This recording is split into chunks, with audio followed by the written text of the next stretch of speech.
Bismillah. Assalamualaikum warahmatullahi wabarakatuh. Waalaikumsalam warahmatullahi wabarakatuh. Alhamdulillah, assalatu wassalamu ala rasulillah wa ala alihi wa sahbihi ajma'in, amma ba'd. Pertama-tama marilah kita panjatkan segala puji dan syukur atas hidayah dan karunia yang diberikan oleh Allah Subhanahu wa taala kepada kita semua sehingga kita bisa berkumpul pada kajian Islam ilmiah yang diselenggarakan oleh Majelis Ta'lim Sadarah Bertauhid. Salawat dan salam marilah kita aturkan kepada Nabi Muhammad Sallallahu Alaihi Wasallam, keluarga, para sahabatnya dan para pengikutnya hingga akhir zaman. Alhamdulillah telah hadir guru kita Al-Ustaz Firanda Andirja Hafizahullah Ta'ala. Assalamualaikum warahmatullahi wabarakatuh, Ustaz. Waalaikumsalam warahmatullahi wabarakatuh. Jazakallahu khairan wa barakallahu fiik telah hadir untuk memberikan ilmunya kepada kita semua pada pagi hari yang berbahagia ini. Pagi ini insya Allah Ustadz akan memberikan materi kajian dengan tema dosa yang balasannya disegerakan di dunia. Kepada para jamaah kami ucapkan jazakumullahu khairan wa barakallahu fikum telah hadir pada kajian pagi hari ini. Marilah kita mengucapkan syukur alhamdulillah yang tidak pernah berhenti kita panjatkan sehingga kita bisa melaksanakan kajian pada pagi hari ini. Para jamaah, sebelum mulai kajian, marilah kita ucapkan bismillah agar ilmu yang disampaikan Ustadz dapat kita amalkan dalam kehidupan sehari-hari dan mengharap ridho Allah agar selamat hingga yaumil akhir. Sebelum memulai kajian, izinkan saya menyampaikan beberapa maklumat mengenai tata tertib selama kajian. Yang pertama, peserta harus mematikan mic selama kajian berlangsung. Bagi akhwat, diwajibkan untuk menutup video dan tidak ada foto. Bagi ikhwan, dipersilakan untuk membuka video. Peserta dilarang memotong pembicaraan Ustadz, moderator, atau sesama peserta. Kemudian apabila peserta ingin bertanya, harus menunggu dipersilakan oleh Ustadz atau moderator. Diharapkan menggunakan nama asli supaya mudah dikenali. Dan yang terakhir, untuk memuliakan ilmu, peserta diharapkan menggunakan pakaian yang baik. Kepada Ustadz, kami persilakan faliyatafadhol masykurah. Bismillahirrahmanirrahim.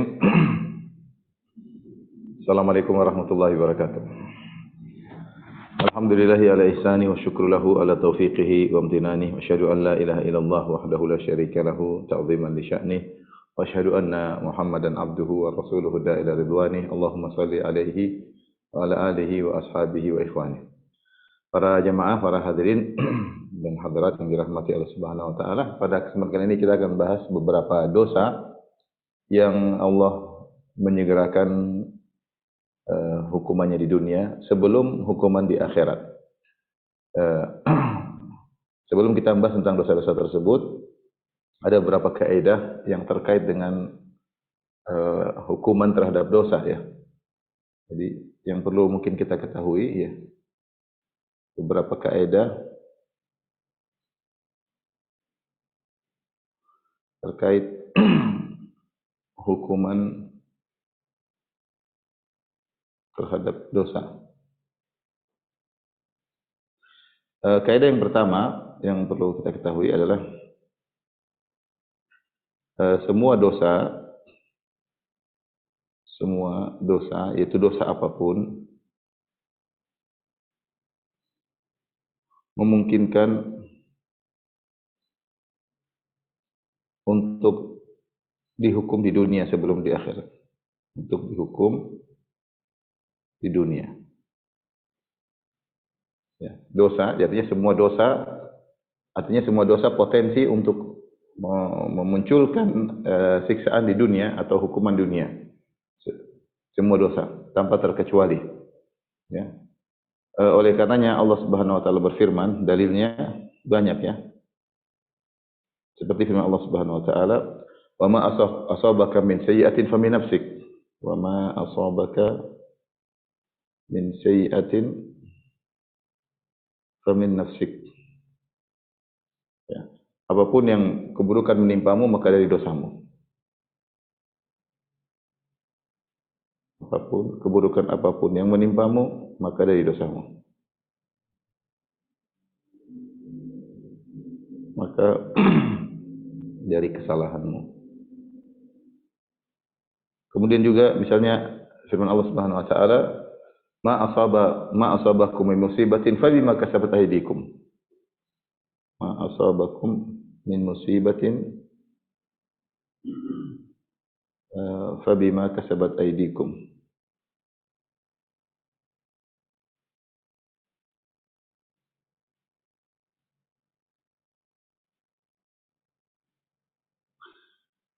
Musibah apa yang menimpa kalian adalah akibat ulah perbuatan kalian. Musibah apapun yang menimpa kalian adalah akibat ulah kalian.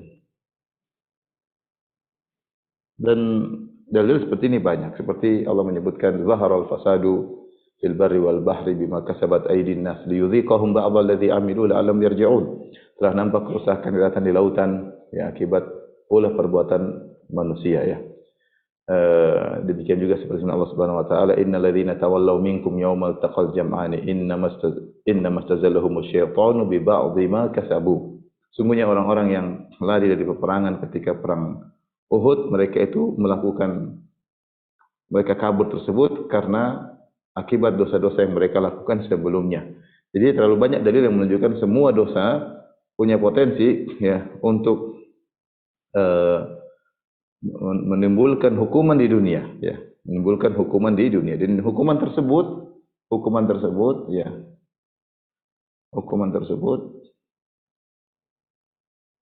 ya bisa menimpa ya hati ya, ini yang paling berbahaya, badan ya, atau harta ya. Hukuman tersebut bisa menimpa. Paling tidak minimal dosa yang dilakukan oleh seorang akan membuat hatinya menjadi keras. Itu minimal ya. Menjadi hitam. Makanya dalam hadis disebutkan, idza aznaba al-'abdu dzamban nukitat fi qalbihi nuktatun sauda. Sungguhnya jika seorang melakukan dosa, maka ada titik hitam yang diletakkan di kalbunya ya. Semakin dia banyak melakukan dosa, maka semakin banyak titik-titik hitam. Oleh karena seorang waspada dari semua dosa. Semua dosa bisa menimbulkan hukuman di dunia. Hanya saja pembahasan kita ini adalah yang paling disegerakan. Makanya dalam hadis disebutkan, ma min dzambin ya, ajdaru an yu'ajjilallahu al-uqubah. Tidak ada dosa yang paling pantas untuk disegerakan hukumannya. Ya. Ya, jadi menunjukkan yang lain juga ada kemungkinan dihukum di dunia, tapi ini yang paling pantas disegerakan. Ini yang paling pantas. Jadi saya ulangi kaidah yang pertama, bahwasanya semua dosa memungkinkan untuk dihukum di dunia, ya. Baik menimpa hati atau badan atau harta. Paling tidak menimpa hati, hukuman tersebut membuat kita susah untuk khusyuk dalam salat, membuat kita susah untuk terenyuh, buat kita sombong, buat kita angkum, buat kita ria, itu semua bisa jadi karena dosa-dosa yang kita lakukan. Jadi pasti ada hukumannya di dunia, cepat atau lambat, tapi ada hukum. Semuanya berpotensi. Kemudian, oleh karenanya kalau kita renungkan tentang HP yang kita miliki ini, betapa banyak titik hitam yang bisa menempel di hati kita gara-gara HP ini. Gara-gara HP ini orang katakan smartphone ya. Itu ya, alat yang canggih ya. Pinter ya, tapi terkadang buat orang menjadi kepintaran tanpa kesucian percuma. Dia pintar dalam banyak hal tetapi hatinya jadi kotor. Melihat banyak maksiat, mendengar banyak maksiat, dan itu mempengaruhi hatinya. Makanya dalam 1 jam saja orang menggunakan HP tanpa takwa kepada Allah sudah bisa membuat banyak titik hitam di kalbunya. Wallahu musta'an. Ini kaidah yang pertama. Bahwasanya semua dosa apapun mungkinkan untuk dihukum di dunia. Kemudian yang kedua,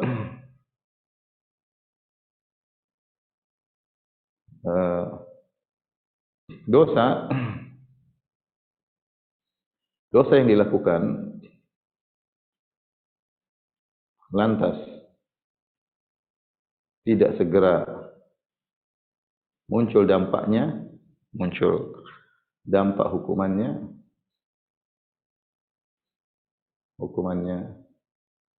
di dunia, bukan berarti tidak ada hukumannya.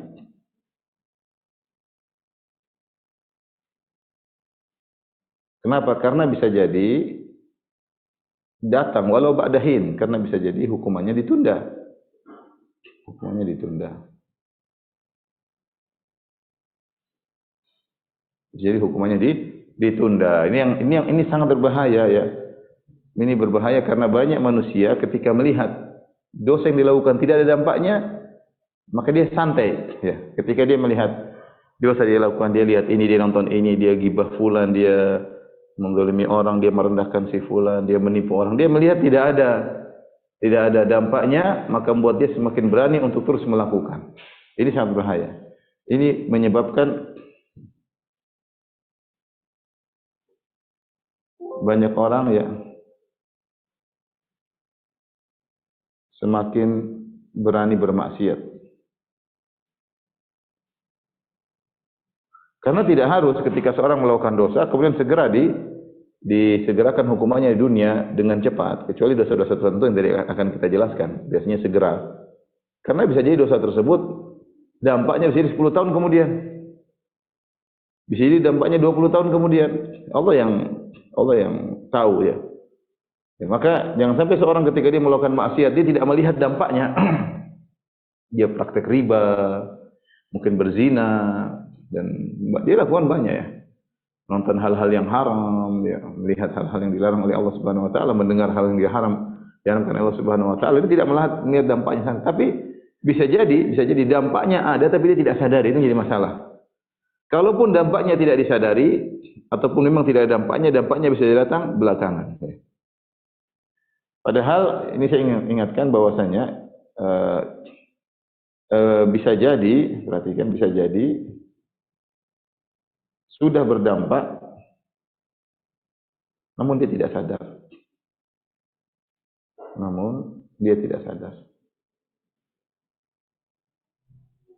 Seorang melakukan maksiat terjadi, misalnya hatinya susah untuk khusyuk dalam sholat, susah untuk bangun malam, ya.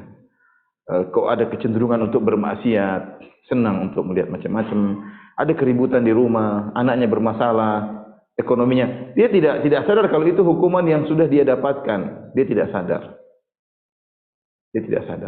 Itu banyak orang. Dan taruhlah tidak ada dampaknya, akan datang suatu saat, jadi 10 tahun kemudian, 20 tahun kemudian, ketika seorang bermaksiat dan dia tidak merasakan dampaknya, dia semakin berani terus untuk bermaksiat. Jadi dampak itu tidak mesti segera. Ya. Kalaupun segera terkadang tidak disadari. Ya. Kenapa tidak disadari, ikhwan? Karena subhanallah, saya kalau lihat kejadian-kejadian di sekitar saya, ada orang melakukan maksiat ini, kemudian Allah kasih hukuman seakan-akan hukuman tersebut natural. Seakan-akan bukan dari maksiat yang dia lakukan, hukuman tersebut. Seakan-akan ini sesuatu yang alami.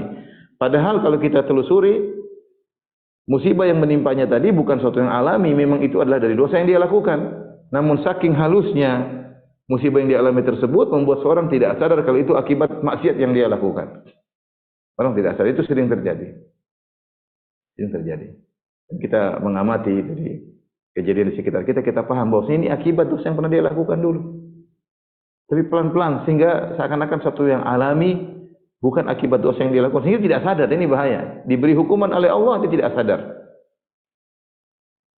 Yang terbaik adalah orang dikasih hukuman, dia sadar, astagfirullah, ini kesalahan saya, ini dosa-dosa saya. Tapi banyak orang dikasih hukuman di dunia, dia tidak sadar, dia menyangka suatu perkara yang alami. Ini kaidah yang kedua. Baik, kaidah yang ketiga. Cukup ya, sebentar. Di bawahnya. Bentar ya. Kaidah yang ketiga.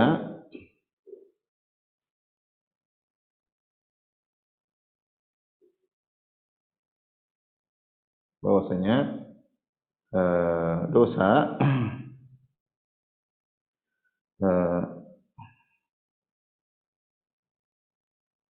bahwasanya dosa, hukuman suatu dosa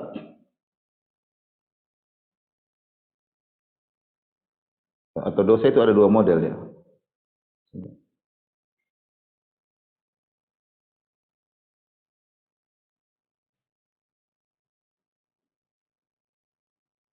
Dosa ditinjau dari hukumannya ada dua model. Apa aja itu? Yang pertama, adalah dosa yang jika dihukum di dunia,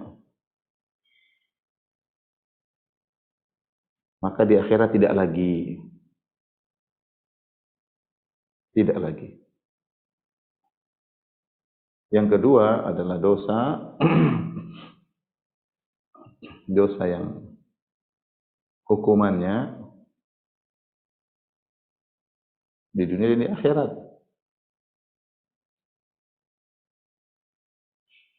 Artinya apa? Hukuman di dunia itu tidak mengurangi. Hukuman di dunia sebagai pembuka, muqaddimah, bukan mengurangi hukuman di akhirat. Artinya hukuman di dunia tidak mengurangi hukuman di akhirat.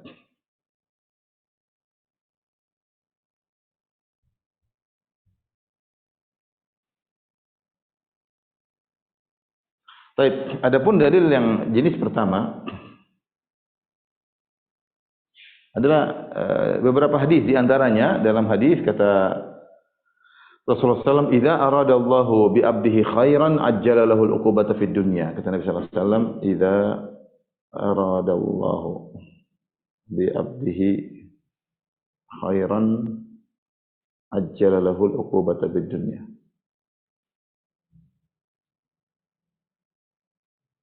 Wa idza arada bi 'abdihi syarran amsaka anhu hatta yu'afiya bihi yaumil qiyamah. Jika Allah menghendaki kebaikan pada seorang hamba, Allah segerakan hukumannya di dunia. Ya.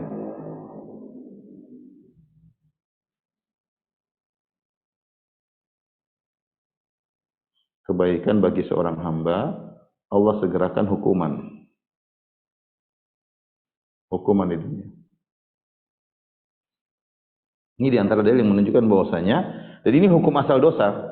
Kalau kita katakan ini hukum asal, nomor satu ini hukum asal. Hukum asal seluruh dosa.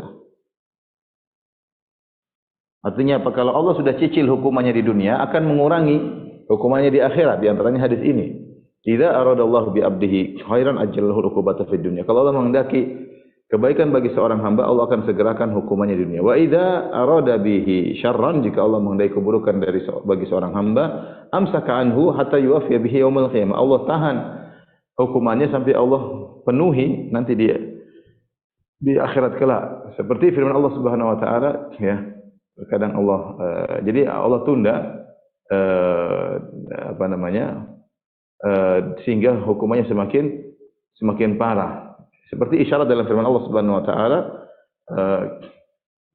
wala tahsabanna Allah ghafilan amma ya'malu adh-dhalimun innama yu'akhiruhum liyaumin tashkhasu fihi al-absar. Janganlah engkau menyangka bahwasanya Allah lalai dari orang yang berbuat zalim. Allah biarin, bukan berarti Allah tidak tahu. Allah tahu.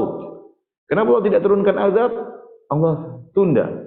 Innama yu'akhiruhum, sungguhnya Allah menunda siksaan terhadap mereka liyaumin tashkhasu fihi al-absar. Nanti di hari kiamat tatkala mata mereka terbelalak. Jadi Allah tunda sengaja. Dan hukum asal dosa-dosa kalau di hukuman di dunia adalah mengurangi. Seperti Nabi SAW mengatakan, "Ma yusibul muslim min wasabin wala nasabin wala hammin wala hazanin wala adan hatta syauka yushakuha illa kafarallahu bihi khatayahu." Tidak adalah seorang hamba ditimpa dengan musibah, baik sakit, keletihan, ya, kesedihan, gundah gulana, kegelisahan, gangguan dari orang lain, sampai duri yang menusuknya, kecuali akan menebus dosa-dosanya pada hari kiamat, ya, sebagai penggugur dosa-dosa. Makanya dalam hadis disebutkan seorang senantiasa dikasih musibah, ya, sampai dia berjalan bertemu Allah tanpa ada walaisa alaihi khati'ah, tidak punya dosa sama sekali. Karena musibah itu dampak dosa yang dia lakukan.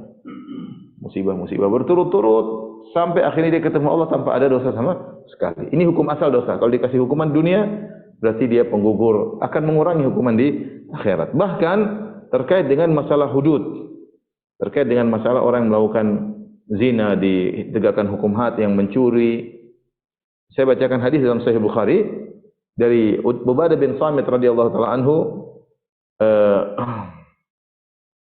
bahwasanya Rasulullah SAW bersabda, "Bay'uni ala alla tusyriku billahi syai'an wa la tasriqu wa la taznu wa la taqtulu auladakum wa la ta'tu bi buhtanin yaftaftarunahu baina aydikum wa arjulikum wa la ta'su fi ma'ruf." Baiatlah kepadaku wahai para sahabatku, kata Nabi sallallahu alaihi wasallam. Baiat untuk apa? Agar tidak kalian, yaitu kalian berbaiat bersumpah setia untuk tidak berbuat syirik kepada Allah sama sekali. Kalian tidak mencuri dan kalian tidak berzina dan kalian tidak membunuh anak-anak kalian dan kalian tidak mendatangkan kedustaan yang kalian buat-buat di depan kalian dan di depan kalian. Wala ta'su fi ma'ruf, dan jangan kalian bermaksiat ya. Fi ma'ruf, yaitu kalau diperintah oleh pemimpin maka jangan kalian membangkang ya. Kemudian kata Nabi sallallahu alaihi wasallam, "Faman wafa minkum fa ajruhu 'ala Allah." Siapa yang menjalankan baiat ini, dia tidak melakukan hal-hal yang tadi dilarang, maka pahalanya di sisi Allah Subhanahu wa taala. Wa man asaba min dzalika syai'an, ini yang kita perhatikan dalam Sahih Bukhari, kata Nabi, "Wa man asaba min dzalika syai'an." Barang siapa yang melakukan sebagian yang dilarang tadi, entah dia berzina, entah dia mencuri, fa ukhiwa fid dunya, lalu dia dihukum di dunia, fa huwa kaffaratun lahu, maka itu menjadi kafarah baginya ya. Jadi ini hukum asal dosa. Bahkan kalau orang mencuri kemudian ditangkap, dipotong tangannya, dia tidak dihukum lagi di akhirat.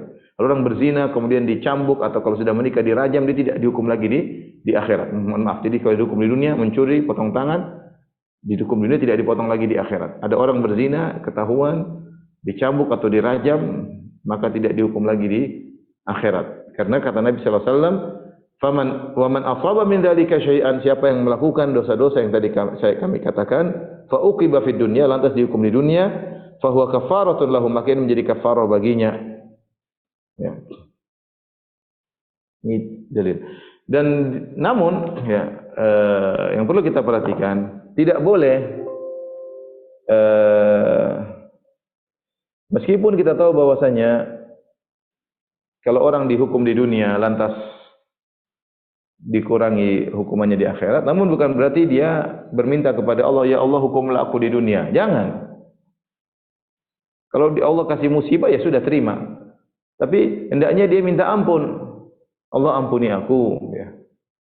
Rabbighfirli, di antara makna Rabbighfirli yaitu ya Allah ampunilah dosaku, jangan kau berikan dampak dosaku di dunia, apalagi di akhirat. Itu makna Rabbighfirli. Allah maghfirli. Ya sering saya sampaikan karena al-maghfirah maknanya adalah asalnya adalah dari mikfar. Mikfar adalah helm yang dipakai oleh prajurit dalam peperangan yang fungsinya dua, menutup kepalanya dan mencegah hantaman pedang dari pedang musuh. Kalau kita maknakan dalam masalah dosa, kalau kita berkata Rabbi ghufirli atau Allah maghfirli atau ghufranaka, ya Allah ampunilah aku, maksudnya ya Allah tutuplah dosa-dosaku, jangan kau umbar dosa-dosaku di dunia maupun di akhirat. Yang kedua, hindarkanlah aku dari dampak dosa yang aku lakukan. Hindarkanlah aku dari dampak dosa yang aku lakukan. Seharusnya aku dapat dampak di dunia, tidak jadi. Kenapa? Karena beristighfar. Jadi meskipun kita tahu bahwasanya kalau ada musibah yang menimpa kita akan mengurangi hukuman kita di akhirat, tapi yang paling utama adalah kita minta ampun. Dalam satu hadis yang diriwayatkan oleh Muslim, saya bacakan. Jadi Anas bin Malik radhiyallahu taala anhu, anna Rasulullah sallallahu alaihi wasallam ada rajulan minal muslimin. Kata Rasulullah sallallahu menyenguk seorang yang sedang sakit dari kaum muslimin. Qad khaffat fasara mislal farkh. Dia sudah sangat kurus seperti anak burung yang baru lahir, kurus kerempeng, tidak punya tenaga, sangat lemah. Lemah sekali. Dia sakit tapi kondisinya parah, tidak seperti orang biasa. Orang sakit kadang ya tidak sampai kurus, sampai tidak lemah, sakit tapi masih ada energi, masih ada kekuatan. Ini sakitnya parah, sangat lemah, kurus, kerempeng, sampai tidak punya kekuatan sama sekali. Maka Rasulullah SAW melihat ada keanehan. Maka Rasulullah SAW bertanya, hal kunta tad'u bi syai'in aw tas'aluhu iyyahu? Apakah kau pernah berdoa dan minta sesuatu atau kau minta suatu hal kepada Allah Subhanahu wa taala? Rasulullah heran, kok sakit sampai kayak begini? Maka qala na'am, kata orang sakit tersebut, dia mengatakan, iya Rasulullah, saya pernah berdoa sesuatu kepada Allah. Kuntu aqul, aku pernah berdoa, Allahumma ma kuntu mu'aqibi, Allahumma ma kunta mu'aqibi bihi fil akhirah, fa'ajilhu li fid dunya. Yang artinya, ya Allah, dosa apa saja yang kau akan hukum aku di akhirat, segerakan di dunia. Subhanallah. Dia berdoa demikian. Dia tidak ingin, dia tahu diazab di akhirat lebih parah. Makanya dia minta diazab di dunia saja, jangan di akhirat. Kalau di akhirat lebih mengerikan, siksaan yang tidak bisa ditahan, sangat pedih, mengerikan, api, panas dan macam-macam. Maka dia berdoa, Allahumma ma kunta mu'aqibi fil akhirah, fa'ajilhu fid dunya. Dia mengatakan, ya Allah, dosa apa yang kau akan azab aku di akhirat, segerakanlah di dunia. Subhanallah. Akhirnya dia dikasih penyakit seperti itu. Faqala Rasulullah sallallahu alaihi wasallam, tegur kata Rasulullah SAW, subhanallah la tutiquhu. Kata Nabi, maha suci Allah, kau tidak mampu. Kalau Allah segerakan pun kau tidak mampu di dunia. Kau tidak mampu. Afala qulta, tidakkah kau berdoa, Allahumma atina fid dunya hasanah wa fil akhirati hasanah wa qina adzabannar. Kenapa kau tidak berdoa dengan doa demikian? Ya Allah, berikanlah kebaikan di akhirat, yaitu di surga. Kebaikan di dunia dan kebaikan di akhirat maksudnya surga. Wa qina adzabannar, dan jauhkanlah aku dari azab neraka jahanam. Akhirnya fada Allah lahu fasyafahu. Artinya akhirnya Nabi doakan orang ini, akhirnya Allah sembuhkan. Jadi maksud saya ingin menyampaikan bahwasanya meskipun hukum asal seluruh dosa kalau kita dihukum di dunia itu mengurangi siksaan kita kalau di akhirat, bukan berarti kita minta disiksa di dunia. Tidak, kita minta diampuni. Agar kita tidak mendapatkan dampaknya di dunia apalagi di akhirat dengan banyak istighfar kepada Allah. Makanya benar sabda Nabi SAW, tuba liman wajada fi sahifati istighfaran katsiran. Sungguh beruntung orang yang mendapati dalam catatan amalnya banyak istighfar. Baik, model dosa yang kedua yang kita bahas sekarang ini adalah dosa yang hukumannya di dunia dan di akhirat. Hukumannya di dunia tidak mengurangi hukuman di akhirat. Yang di dunia ini hanya sekedar muqaddimah, hanya sekedar muqaddimah. Di antara dosa-dosa tersebut contohnya adalah berbuat zalim. Kemudian contohnya adalah memutuskan silaturahmi. Di antaranya adalah durhaka kepada kedua orang tua.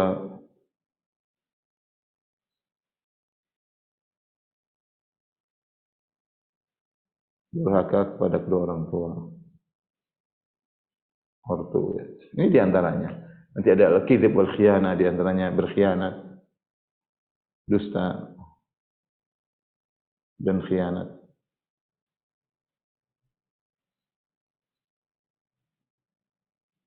Dalil-dalilnya akan kita jelaskan. Jadi dosa-dosa yang diberi hukuman dunia itu bukan pengurang tapi muqaddimah sebelum dia mendapatkan siksaan yang lebih parah di akhirat. Wal iyadzu billah.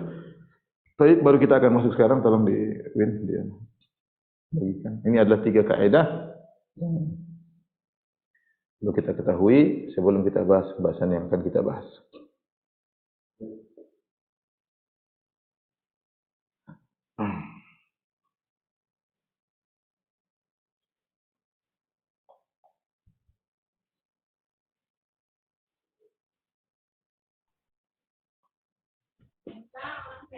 Baik. Ikhwan dan akhwat yang dirahmati Allah Subhanahu wa taala, beberapa dosa yang sudah kita singgung tadi yang Allah sangat menyegerakan hukumannya di dunia, ya. Dosa-dosa yang disegerakan hukumannya di dunia.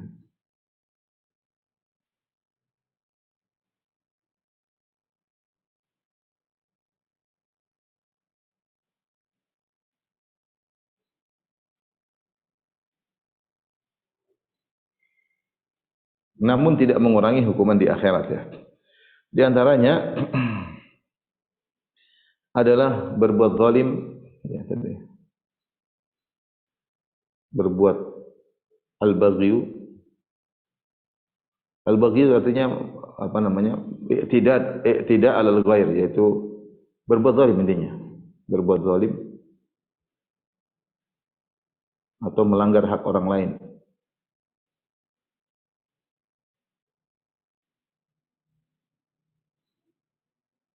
Yang kedua di antaranya qati'atur rahim. Memutuskan silaturahmi.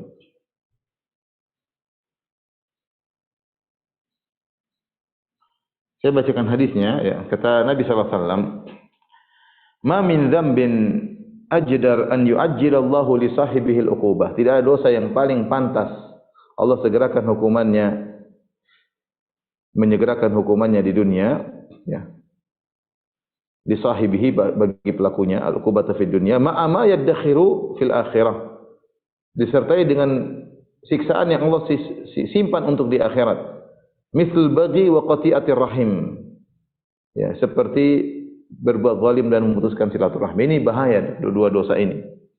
Ini paling cepat Allah beri hukuman kepada orang yang melakukan al-baghyu dan qati'atir rahim di dunia, dan itu tidak mengurangi siksaannya di akhirat. Ini sekedar mukaddimah dan akan disampaikan siksaan yang lebih parah. Maka seorang berhati-hati di dunia ini, jangan sampai meninggal dunia dalam kondisi berbuat zalim sama orang lain. Jika dia berbuat zalim sama orang lain, segera dia minta maaf.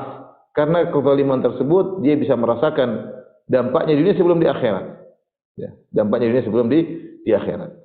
Dan banyak kenyataan kita lihat. Kezaliman ini macam-macam. Kezaliman berkaitan dengan harta orang.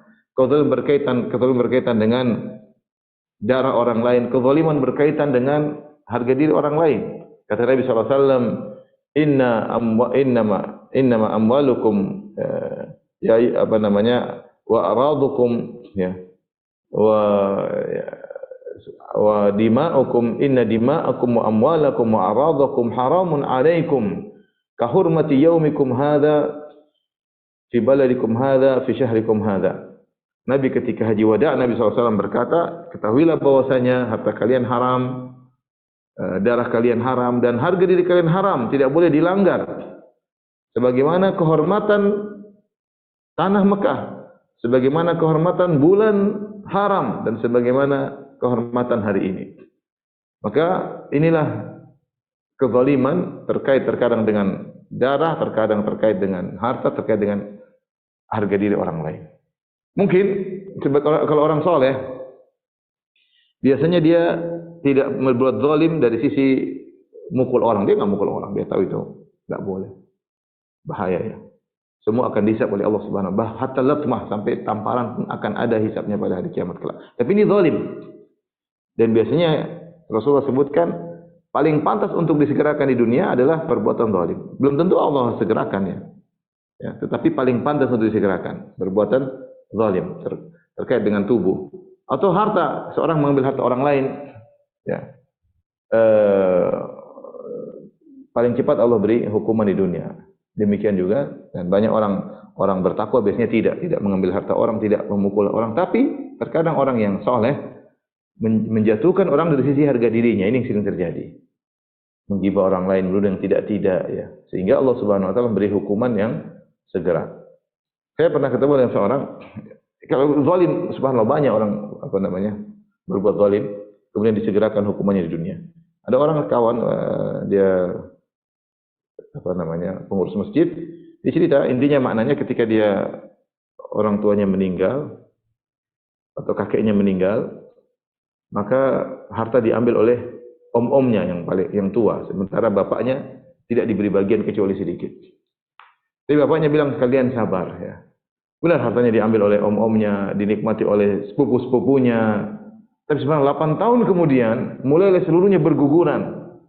Ini sakit, ada yang celaka, ada yang semuanya kena. Allah tidak segerakan, tapi Allah tunggu 8 tahun. Ini yang saya bilang tadi bahaya.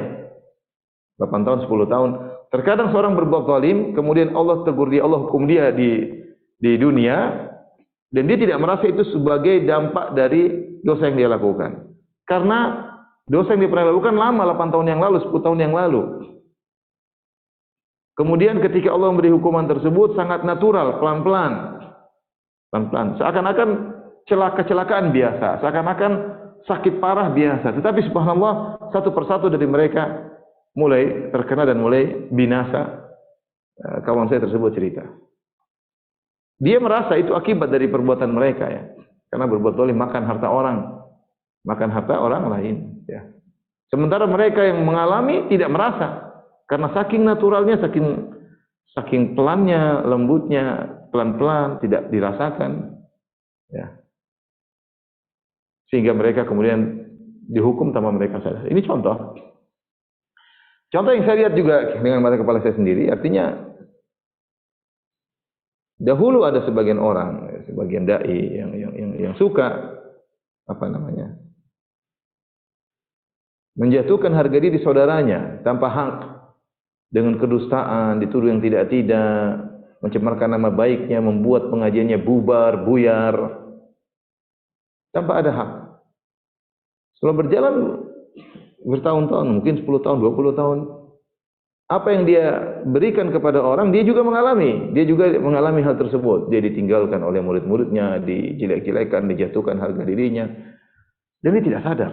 Dia menyangka itu hal yang biasa. Dia tidak minta maaf kepada teman-teman yang pernah dia zalimi. Tidak, santai aja.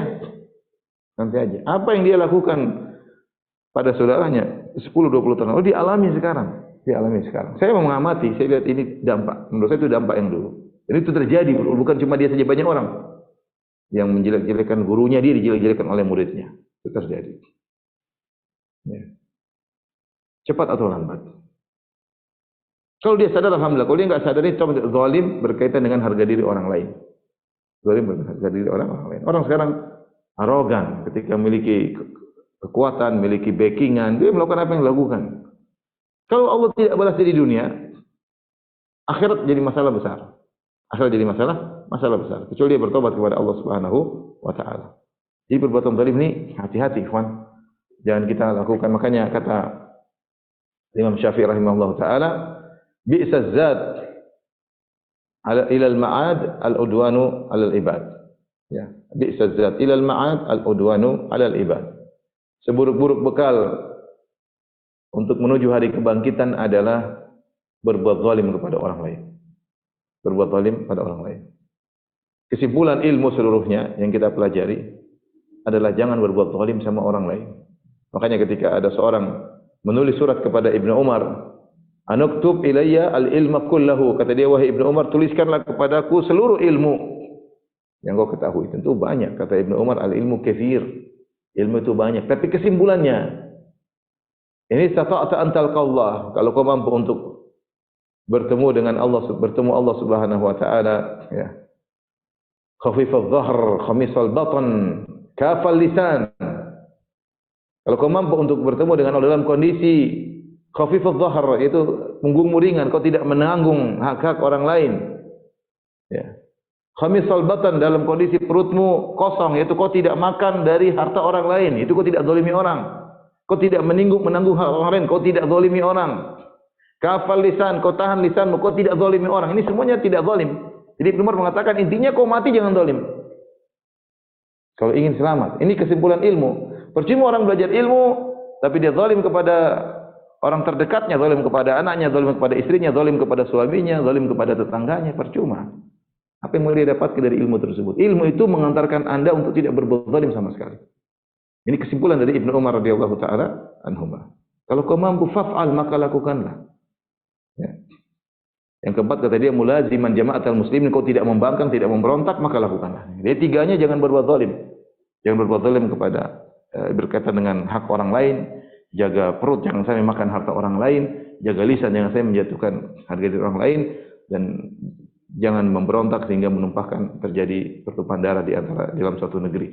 Maka lakukanlah, kata Ibnu Umar, faf'al, maka lakukanlah. Terus Ustaz, bagaimana kalau kita sudah terlanjur berbuat zalim? Jadi, tapi saya perlu ingatkan ya. Jika seorang berbuat zalim,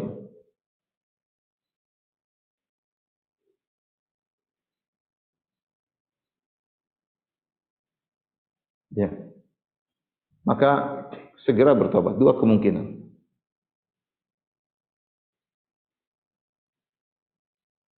Sama, segera bertobat. Kalau dia bertobat selesai, insya Allah tidak ada hukuman. Hukumannya diangkat. Hukuman diangkat.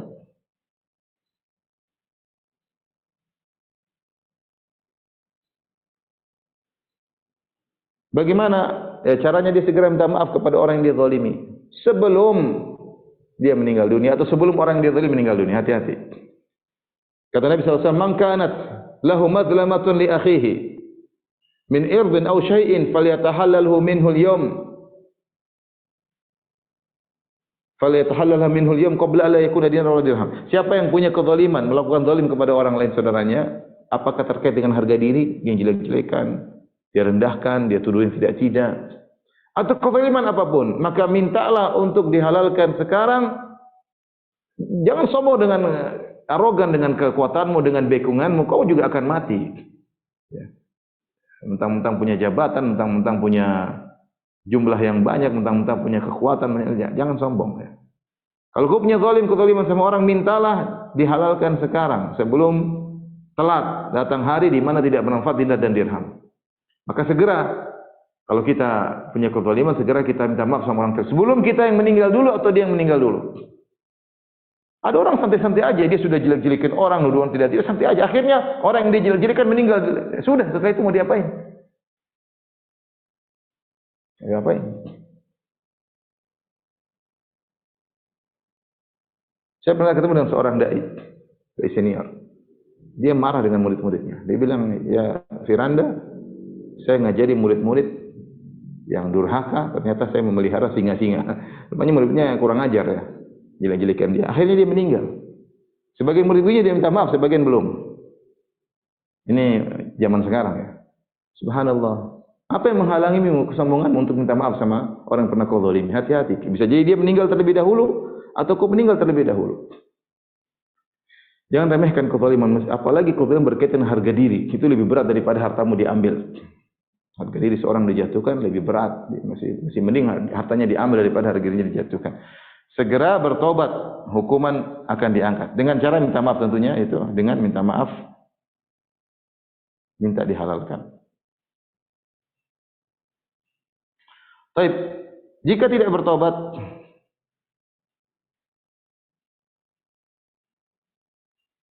maka sangat mungkin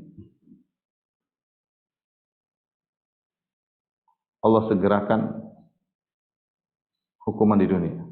Dia tidak sadari ya. Orang seperti ini dia tadinya suka menghina orang, dia akhirnya terhina. Dia tidak sedih, tapi dia merasa santai aja, seakan-akan alami. Dia tidak tahu itu akibat dampak perbuatan dia dahulu. Ya. Sang mungkin Allah segerakan hukuman di dunia, tapi tidak harus Allah segerakan. Terkadang Allah tunda seluruhnya dan lebih parah. Ya, misalnya kalau dosanya di dunia harusnya 5, di akhirat 1000 misalnya, ya 5 ini ringan, tapi Allah tunda semuanya 1005 semuanya di akhirat dan abadi, mengerikan. Atau hukumannya lebih berat di akhirat, lebih parah. Sangat mungkin disegerakan atau ditunda seluruhnya. Seperti dalam surat Ibrahim, Quran surat Ibrahim ayat berapa? Wala tahsabannallaha ghafilan amma ya'maludz zalimun. Saya carikan ayatnya. Innama yu'akhiruhum liyaumin tashkhasu fihi al-absar.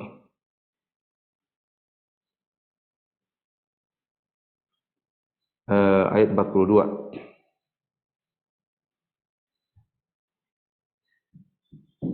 Yang kedua, dosa yang sangat mudah Allah balas di dunia, tapi ini tidak harus ya, tidak harus Allah berikan di dunia, tapi sangat mudah Allah timpakan dunia adalah memutuskan silaturahmi.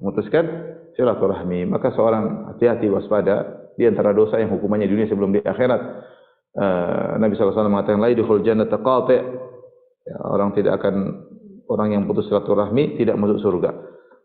Demikian juga ketika seorang melewati sirat, maka akan ada rahim ya dan amanah menunggu, di sirat. Kalau ada orang yang amanah dalam kehidupannya dan dia suka menyambung silaturahmi, maka dia semakin dipermudah untuk melewati sirat. Tapi kalau dia bermasalah di dunia, dia bermasalah dengan kakaknya, bermasalah dengan adiknya, bermasalah dengan orang tuanya, ribut dengan tantenya, ribut dengan ponakannya, masalah silaturahmi bahaya. Jengkel-jengkelan, bombe, diem-dieman sama kakaknya sendiri, diem-dieman sama adiknya sendiri. Dia akan repot ketika disirat. Rahim akan menahan dia. Kenapa kau dulu tidak menyambungku? Kenapa kau dulu memutuskan aku? Urusannya berat. Ini di antara, intinya seorang waspada. Saya sudah bahas secara khusus tentang masalah memutuskan silaturahmi. Silakan dilihat kembali di kajian-kajian di YouTube tentang dahsyatnya silaturahmi dan bahayanya memutuskan silaturahmi. Ya. Di antara yang lebih parah lagi adalah yang lebih spesifik, durhaka kepada kedua orang tua.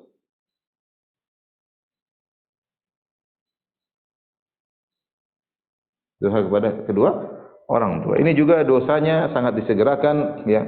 Hukumannya di dunia sebelum di akhirat. Kata Nabi SAW dengan hadis, dalam satu hadis yang disahkan oleh Syekh Al-Albani rahimahullah taala, "Isnani yu'ajjiluhumallahu fid dunya al-baghi wa uququl walidain." Dua perkara yang Allah segerakan hukumannya di dunia adalah berbuat zalim dan durhaka kepada kedua orang tua. Durhaka kepada orang tua adalah pemutus silaturahmi yang lebih spesifik.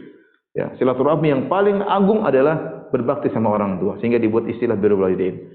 Dan memutuskan silaturahmi yang paling parah adalah durhaka kepada orang tua, maka dibuat istilah sendiri, yaitu uququl walidain. Orang durhaka sama orang tuanya sudah kita lihat banyak, segera diberi hukuman di dunia sebelum di akhirat. Namun dia tidak sadari, ya, terkadang ribut di keluarganya, terkadang sakit yang tidak sembuh-sembuh. Kenapa? Durhaka sama orang tuanya. Kadang sulit, wanita durhaka sama orang tua, kadang sulit melahirkan, ya, macam-macam. Subhanallah. Orang terkadang lihat ini karena dia durhaka sama orang tuanya. Ya. Penderitaan yang dia alami, terkadang anak-anaknya yang durhaka sama dia karena durhaka sama orang tuanya. Kita nggak tahu, terserah Allah, Allah kasih hukuman seperti apa. Tapi orang durhaka sama orang tuanya, dia pasti menderita. Entah menderita dari sisi batin, dari sisi ekonomi, dari sisi kesehatan, wallahu alam, yang jelas sangat berbahaya, sangat berbahaya. Tadi kata Nabi SAW, 2 dosa yang Allah segerakan hukumannya di dunia, ya, segera hukumannya di dunia. Dosa yang lain adalah, dalam riwayat yang lain adalah berkhianat, ya, dusta dan khianat.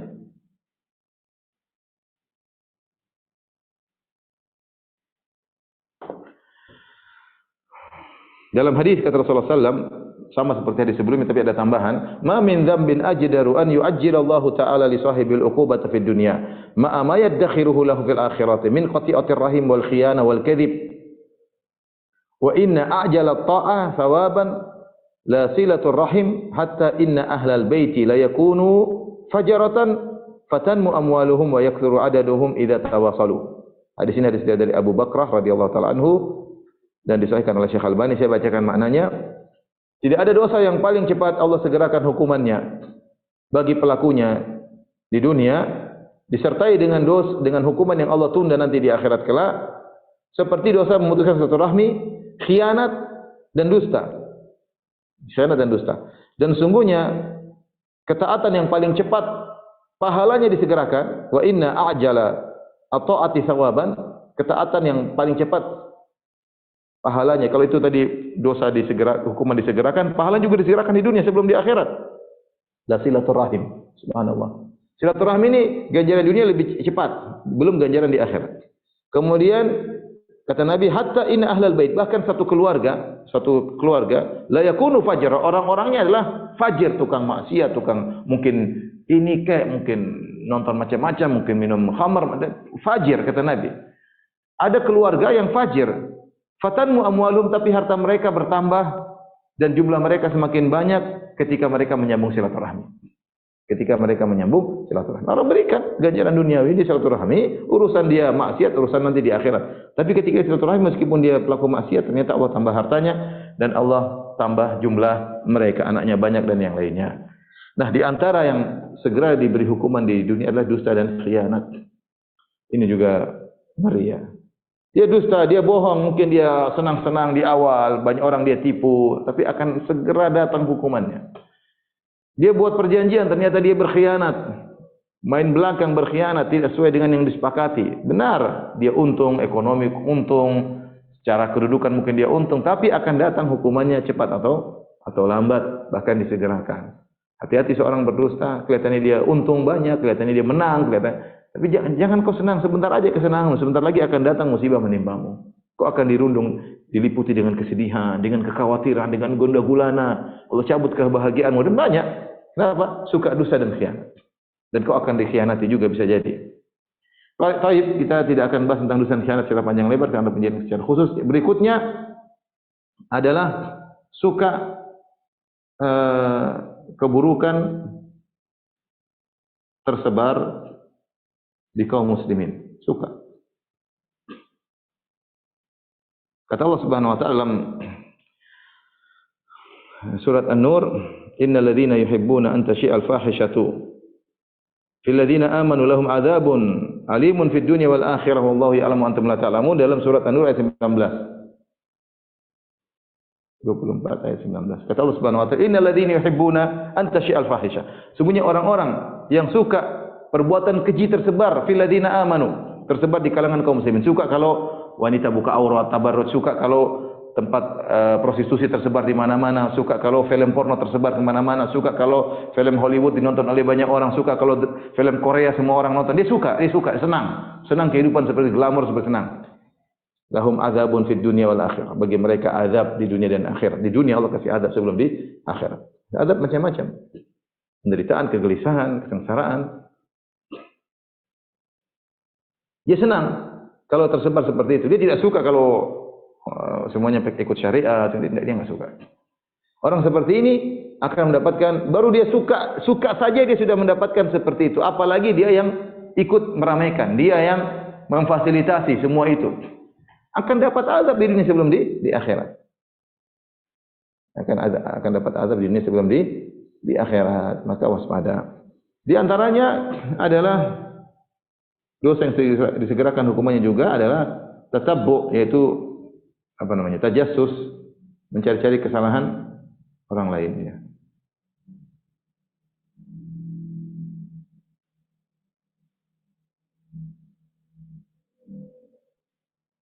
Aib saudaranya.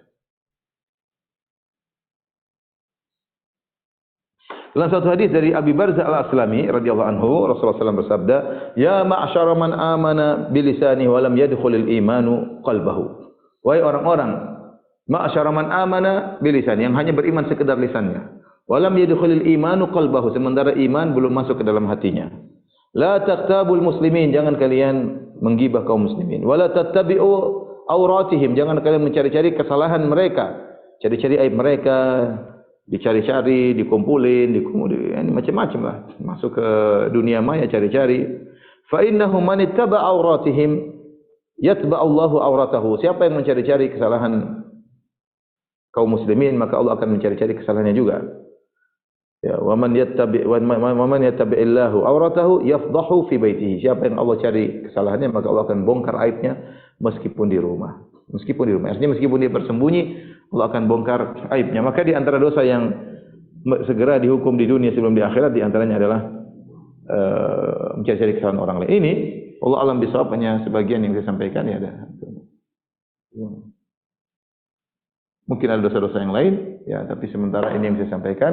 Semoga kita terjauhkan dari dosa-dosa seperti ini. Kalaupun kita melakukannya, segera bertobat agar kita tidak dihukum di dunia, apalagi di akhirat. Wallahu ta'ala alam bisawab. Kalau ada yang bertanya, saya persilakan.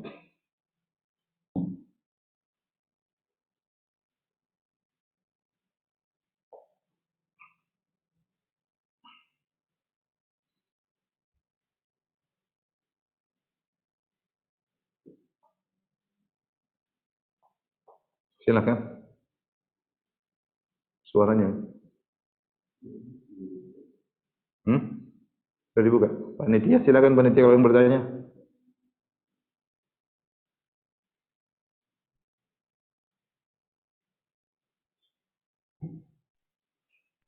Pak Ustadz, Assalamualaikum warahmatullahi wabarakatuh. Waalaikumsalam. Afwan bertanya, Ana Fikri. Nah, tadi menarik juga ya Pak Ustadz, yang mengenai dosa banget. Apalagi kan saya juga baca di surat Yasin ayat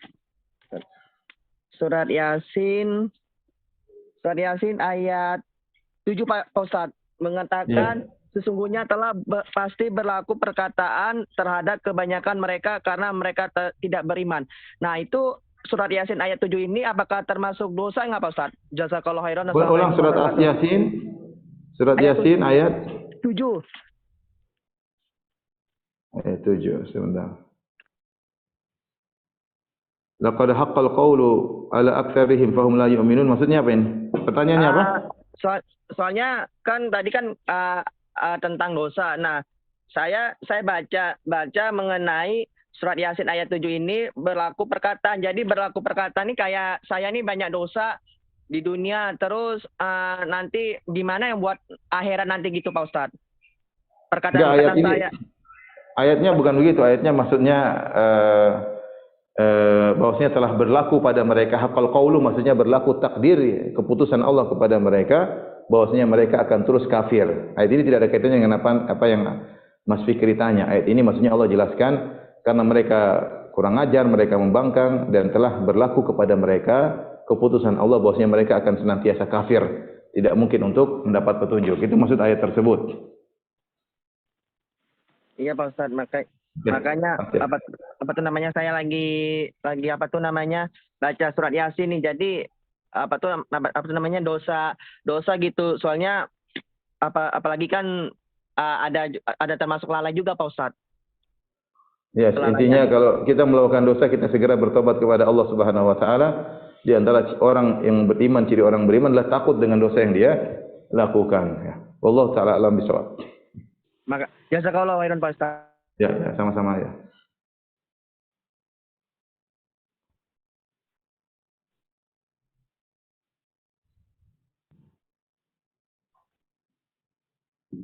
Ada yang bertanya lagi? Selanjutnya dengan Ibu Marwah ya. Persilakan.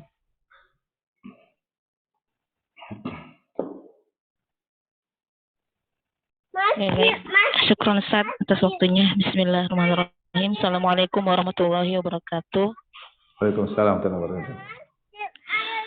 Yang ingin saya tanyakan Ustaz, misalnya pernah melakukan sebuah dosa, misalnya zina mungkin, atau berdurhaka kepada kedua orang tua, atau sering lalai dalam ibadah, kemudian di saat kemudian kita bertaubat dengan sungguh-sungguh, yang saya tanyakan, apakah dosa yang telah kita lakukan itu Allah ampuni, kemudian tidak diringankan azabnya mungkin? Karena saya pernah mendengar bahwa Allah itu tidak melihat bagaimana masa lalu seseorang, akan tetapi bagaimana dia hijrah sampai akhir hayatnya, Ustaz. Intinya kalau seorang bertobat dengan tobat yang sesungguhnya, maka beristighfar, bertobat sungguhnya, memenuhi persyaratan taubat, mudah-mudahan tidak diberi hukuman lagi di dunia apalagi di akhirat. Yang penting kita bertobat dengan tobat yang sesungguhnya. Baik, selanjutnya. Ya, jazakallah khair Ustaz. Selanjutnya dengan Ibu Kiki Agustina, persilakan. Assalamualaikum Pak Ustadz. Waalaikumsalam warahmatullahi wabarakatuh. Ya, Pak Ustadz, ini kan ceritanya saya dulu sama suami itu ada kayak join bisnis, pemodal itu orang lain. Lalu ternyata bisnisnya ini bangkrut karena berbagai macam hal, dan berarti kan saya memakai modal orang itu kan Pak Ustadz. Sedangkan itu bukan sistem bunga tapi bagi hasil. Bahkan dia saking tidak terima melaporkan saya ke Polda dengan suami. Udah semuanya sudah secara hukum, dan karena kita nggak salah banget itu masalahnya akhirnya dibagi dua. Tapi masalahnya itu si orangnya ini masih belum terima aja Pak Ustadz, ngedoain saya yang jelek-jelek, keluarga saya.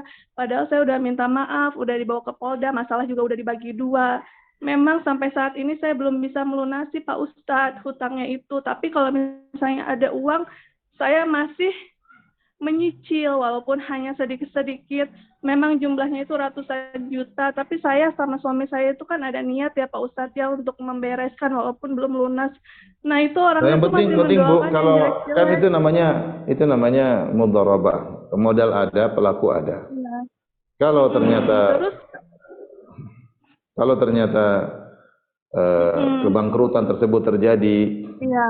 tanpa ada keteledoran dari pihak pelaksana, maka harusnya sama-sama menanggung, harusnya demikian. Tapi kalau ibu dan suami merasa ada keteledoran dari ibu, maka berarti ibu dan suami punya andil dalam kebangkrutan tersebut.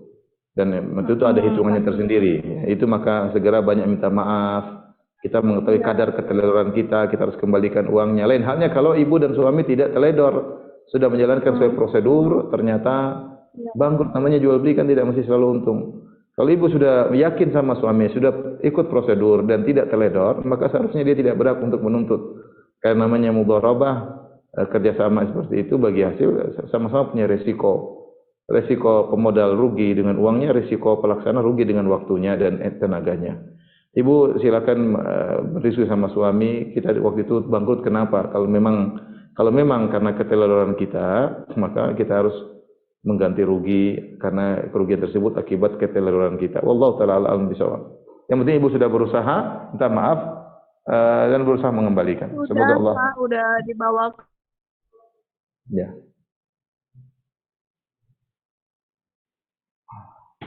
Ya, sudah cukup jelas, Bu Kiki. Izin Ustaz, selanjutnya saya bacakan pertanyaan dari kolom chat. Bismillah, izin bertanya Ustaz, apakah dosa orang tua bisa turun ke anaknya seperti bahasanya karma, ataukah dosa tetap ditanggung masing-masing? Tentunya tidak ya. Allah mengatakan wala taziru waziratun wizra ukhra. Tidak ada seorang pun akan menanggung dosa yang lainnya. Dosa ayah, dosa ibu, anak tidak menanggung dosa sama sekali. Tapi bisa saja seorang dan kita tahu bisa saja seorang dihukum misalnya dengan sakit anaknya ya, padahal anaknya tidak berdosa, tapi Allah menguji orang yang melakukan kesalahan tersebut dengan ada musibah menimpa sebagian keluarganya, bisa jadi demikian ya, tapi dosa tidak ditanggung oleh keturunannya. Oleh karenanya lihatlah bagaimana Ibrahim, bapaknya kafir tapi Ibrahim adalah orang yang beriman ya. Maka anak tidak menanggung dosa orang tua dan orang tua tidak menanggung dosa anaknya. Ya, orang tua tidak menanggung dosa anaknya. Seperti Nuh alaihissalam, seorang nabi, anaknya kafir. Ya, hukum asal dalam Islam masing-masing menanggung dosanya sendiri. Tidak ada hukum karma, tidak ada hukum karma. Jika dia melakukan kesalahan, kembali kepada dirinya, bukan kembali kepada orang lain. Wallahu ta'ala alam bishawab. Ya, jazakallahu khairan atas jawabannya Ustaz. Yang kedua, bismillah, izin bertanya Ustaz, untuk dosa riba, apabila kita mengetahui dan sudah pernah memberitahu tetapi kita masih membantu fulan berupa fasilitas, berupa tempat tinggal, dan masih dibantu uang juga dari si fulan, bagaimana hukumnya bagi ana Ustadz? Mohon pencerahannya. Maksudnya bagaimana? Maksudnya orang melakukan riba, kita bantu. Maksudnya bagaimana? Saya nggak paham. Jadi orang melakukan, adiknya itu melakukan dosa riba dan kakaknya ini membantu tempat tinggalnya. Apakah berdosa? Seperti itu Ustaz. Membantu enggak, artinya kalau ada orang melakukan dosa, dia waktu makan dikasih makan. Dia butuh tempat tinggal dikasih, tapi diingatin terus. Diingatkan, dinasihati ya. Saya bukan berikan kamu tempat tinggal untuk kamu, fasilitasi kamu untuk riba. Kecuali kalau bantuan tersebut untuk fasilitas riba tentunya adalah hukumnya haram. Tapi kalau kita kasih dia makan, kasih uang keperluan, anaknya sakit kita bantu, itu nggak ada hubungannya dengan riba yang dia lakukan. Tapi berusaha dinasihati terus. Kecuali fasilitas yang kita bantu tadi memang untuk memfasilitasi riba, itu tentunya kita akan ikut kecipratan dosa riba. Demikian para ikhwan dan akhwat yang dirahmati Allah Subhanahu wa taala, apa yang saya sampaikan kurang lebih saya mohon maaf. Wabillahi taufiq wal hidayah. Assalamualaikum warahmatullahi wabarakatuh.